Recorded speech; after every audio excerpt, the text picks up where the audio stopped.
பூசணிக்காய் உடைச்சா அது மேல குங்குமத்தை தடவுறமே ஏன்? செதறு தேங்காய் உடைக்கிறமே எதுக்கு?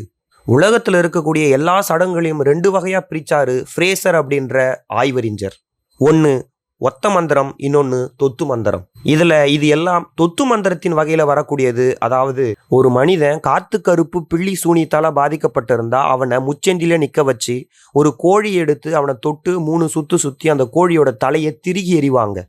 இந்த சடங்குல அந்த மனுஷங்கிட்ட இருந்த காத்து கருப்பை அந்த கோழி மேல தொத்த விட்டு அந்த கோழியோட தலையை திருகி எறியறது மூலியமா அந்த கோழி சாக அடிக்கும் போது அந்த காத்து கருப்பு அந்த கோழியோடவே போயிடும் அப்படின்னு பழங்கால மக்கள் நம்பினாங்க.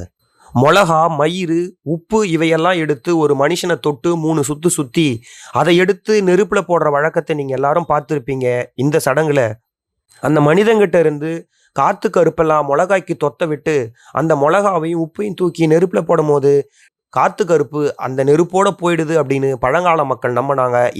இதைத்தான் தொத்து மந்திரம் அப்படின்னு வகைப்படுத்துவாரு ஃப்ரேசர்.